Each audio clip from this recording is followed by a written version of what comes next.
Guys, this is the 18th of February, Tuesday, and we're gonna have a quick look at the markets here. As usual, we start with the dollar index analysis because it's pertinent to what other markets are doing. So let's review. So last week we were specifically looking for this low to be taken out, and once it did that, we said that once it does that, we expect some acceleration to the downside. So this was our next objective to the downside, this low here at 100.82. So now I will take this one off, and basically now I will move just the next target basically to this low. So later we look at this these two lows as like strong support, to send this higher, and in fact this is our target for this week. So when I say that, what's important to highlight? So what changes my mind? Yeah, like yesterday we said that, not yesterday, last week we said that if we trade and close above this orange area, then this would either make the dollar, go into consolidation or go higher, but we did not get that, right? So we moved barely to the midpoint, and then this happened on Monday, and then Tuesday, Wednesday, Thursday, and eventually Friday we tagged the low here, and then we accelerated to the upside. Now, what basically I will highlight here is a couple of things. So I don't want that we close above this up close candle on the yeah, 10th of April, Monday. So that's one area which I'm watching. But ideally, I'm actually watching the half point, the midpoint of this candle. So it's quite simple. As long as we don't close on a daily basis above this level, I remain bearish on this. Okay.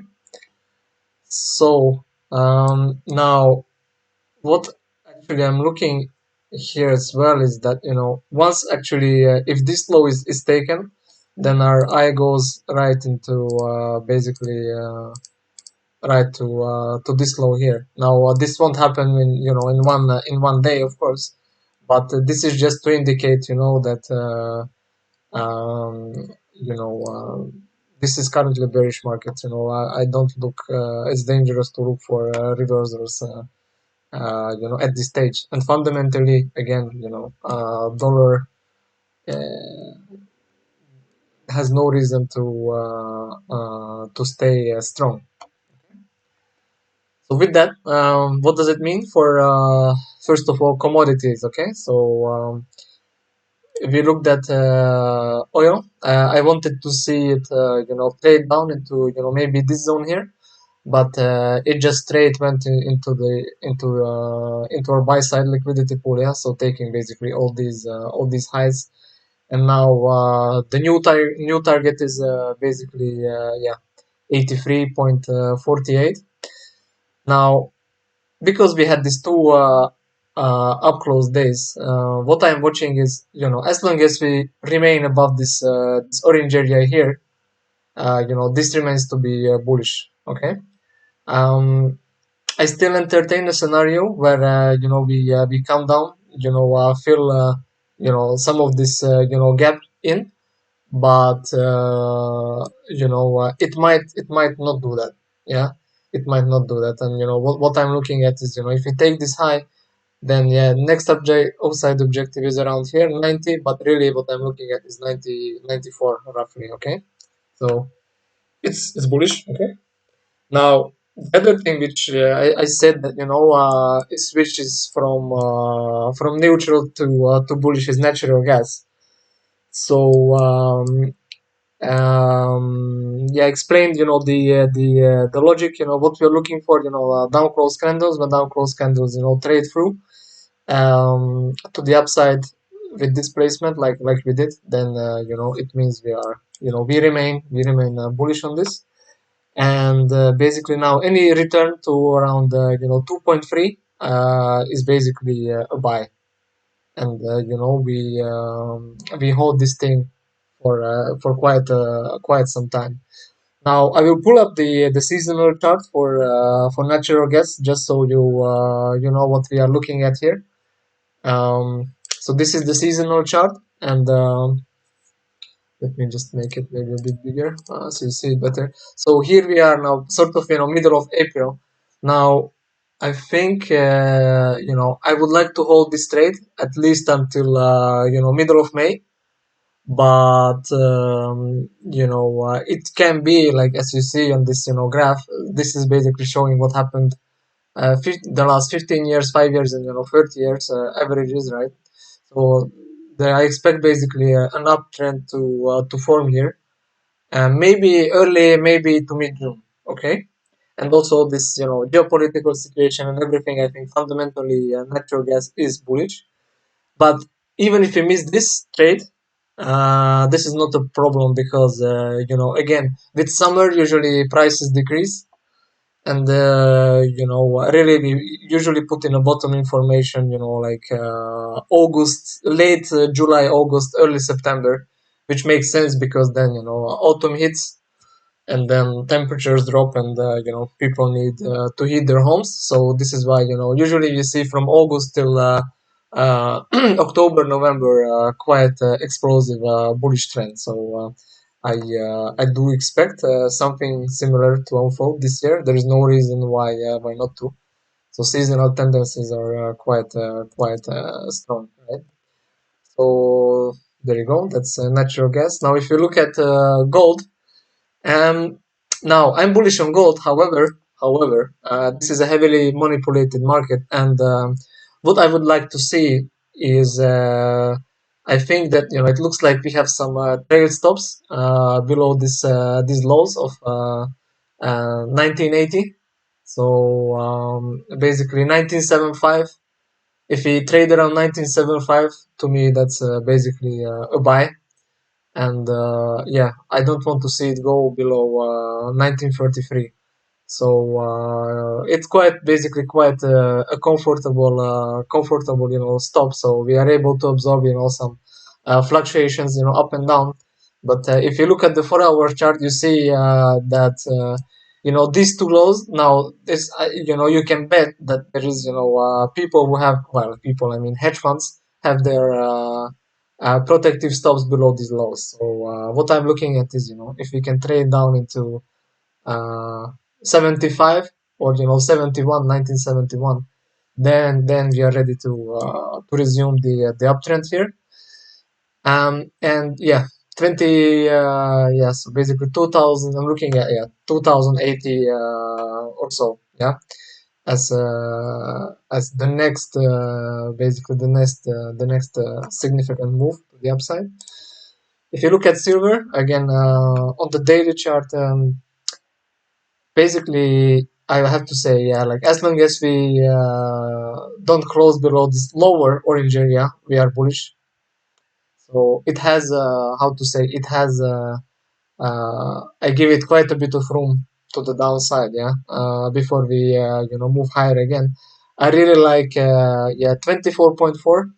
Like if it comes to 24.4, basically, yeah, I would buy it immediately, and we would say, we don't want to see 24, 23.80 in terms of for the swing trade. And yeah, next upside draw is 26.21.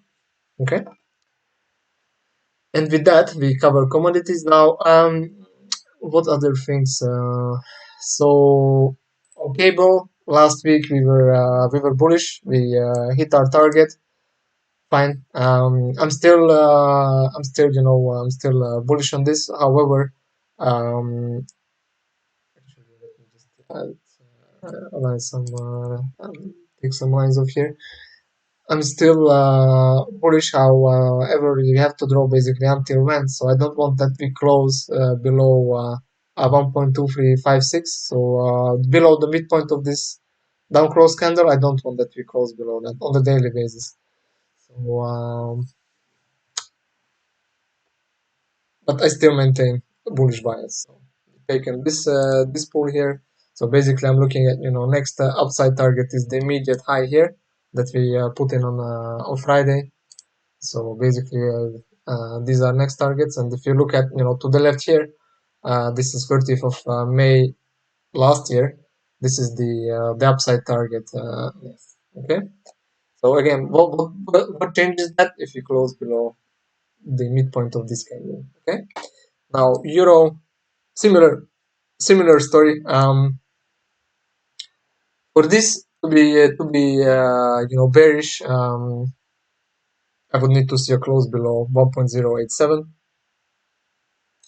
So as long as we get that, I remain bullish. We can take this off and basically move this. So next objective is here to the upside. Yeah, what we see here. Actually, I should draw these lines. Take these lines from here.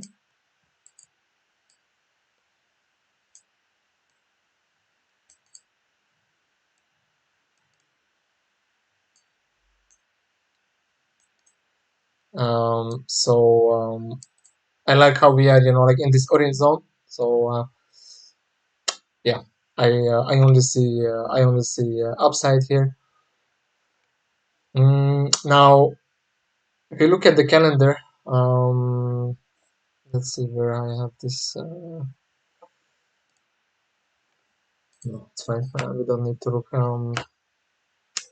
Yeah, we are looking for more upside here. Now, another thing which I like is Euro Yen.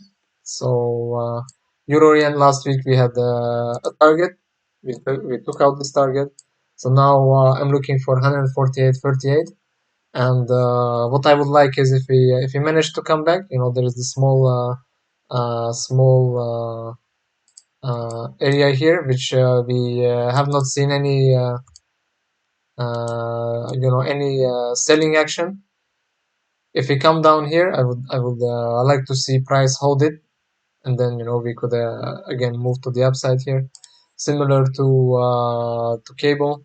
So yeah, the target was this above this high. We taken that, and we already taken last week's high here. So again, it makes sense for it to have a bit of move back.